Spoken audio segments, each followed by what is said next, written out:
Hello everyone, আমি অনেক দিন পরে রান্নাঘরে আসলাম। আজকে ডালের বড়া দিয়ে একটা তরকারি করব।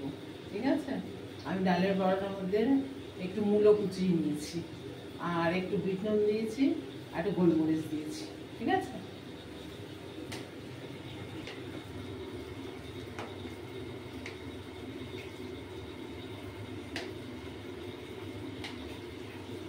তোমরা অনেকে পেঁয়াজ টিয়াজ দাও, আমি মূলো দিয়েছি।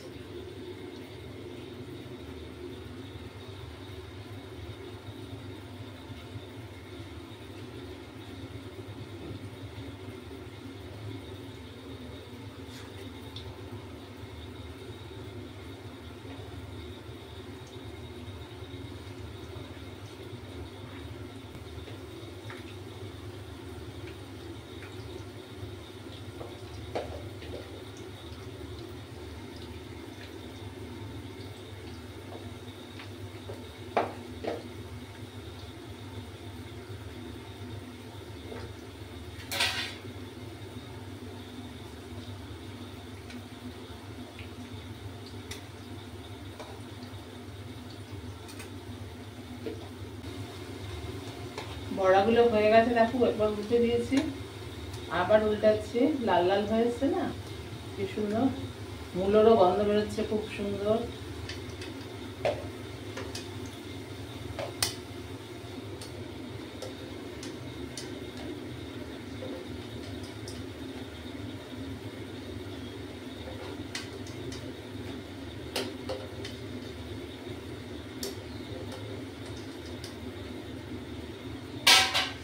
ছোট 1 কাপ চায়ের কাপে রেখে এতগুলো হচ্ছে। একটা বড় মূলো দিয়েছি। তেলটা একটু কমিয়ে নিই। এটার মধ্যে দিয়েছি পোস্ত, কাজু বাদাম, সাদা তিল, আর চালমগজ, আর কাঁচা লঙ্কা। একটু হলুদ দিয়েছি, একটু নুন দিয়েছি, দিয়ে পেস্টটা বানিয়েছি।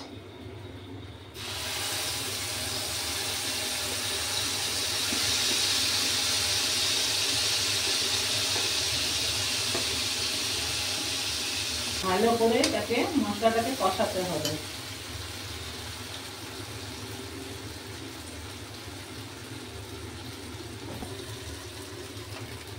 বাটিতে লেগেছিল না, একটু জল দিয়ে বাটি ধোয়া জলটা দিয়ে দিচ্ছি। শুধু শুধু ফেলে দেবো অতটা মশলা, বাটিটা ধুয়ে জলটা দিয়ে দিলাম। এটাকে একটু কষাতে হবে। যারা মিষ্টি খাও তারা একটু মিষ্টি দিতে পারো, আমি দিইনি। কেন, কাজু বাদামটাও মিষ্টি, পোস্তটাও মিষ্টি, চালমগজটাও মিষ্টি মিষ্টি, ওই জন্য আমি আর মিষ্টি দিইনি। এই রান্নাটাও তোমার 10 মিনিটে হয়ে যাবে।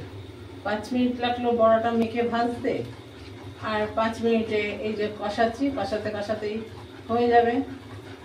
তারপরে ঢেলে দেবো বড়ার উপর দিয়ে। বড়াটা আমি এর মধ্যে দেবো না, তাহলে ভেঙে যাবে। মূলো দেওয়া আছে তো। আমার হয়ে গেছে। কতক্ষণ লাগলো দেখো। এই যে ঢেলে দিচ্ছি, বড়াগুলো সাজিয়েছি। এই যে দেখো, ঠিক আছে, কি সুন্দর। 10 মিনিটে রান্না হয়ে গেল। 5 মিনিটে বড়াগুলো, 5 মিনিটে গ্রেভিটা করে হয়ে গেল। ঠিক আছে বন্ধুরা, যা পেরেছি তাই করেছি, শর্টকাটে, কিন্তু খেতে দারুণ হয়েছে। আর যদি এর উপর দিয়ে একটু ধনেপাতা আমার কাছে নেই, থাকলে কুচিয়ে ছড়িয়ে দিও, আরো সুন্দর খেতে হবে। ঠিক আছে, টাটা।